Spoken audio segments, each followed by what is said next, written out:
ورجعنا لكم تاني من الفاصل، ومعانا الشاعر حسام فوزي، عضو في نادي آداب الزقازيق.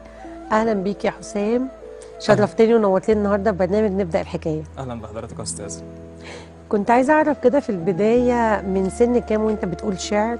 ومين أكتر حد لفت نظرك إنك بتقول شعر كويس؟ في الحقيقة يا أستاذ أنا بكتب شعر من سنة بس، واللي لفت انتباهي طبعا لكتابة الشعر أصدقائي والناس المقربين مني، والحمد لله خدت عضوية النادي بفضل الله ثم مجهودي. اشتغلت على نفسي كتير جدا عشان أطلع أحسن ما عندي في التعبير، وطبعا بحب أسمع للأستاذ عبد الرحمن الأبنودي، بس مش بحب إن أنا أحفظ قصايد لشاعر، وده طبعا عشان أطور من نفسي بنفسي، بدليل إن المدارس مش بتعلم شعر، والشعر دوت موهبة من عند الله، وصاحب الفضل عليها في الأول وفي الآخر هو الله.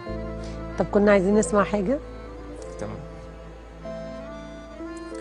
يا غزة يا حرة، النصر جاي والنصر لينا بإذن الإله، ورب عارف غدر اليهود، والضربة جاية تنسف مساد، وسيفه محمد لازم يعود، وسيفه في أيدي خير الجنود، وضرب الفراعنة ضرب الجحود، وحقك يا غزة لازم يعود، وإن كانوا نسيوا تاريخنا يعيد، وفداك يا غزة أموت شهيد، وانام في قبري راضي وسعيد. المصري اصله ضلعه حديد، والضلع سيف عند الحدود، في يد مصري وهاتوا شهود، من اسكندريه لاخر الصعيد.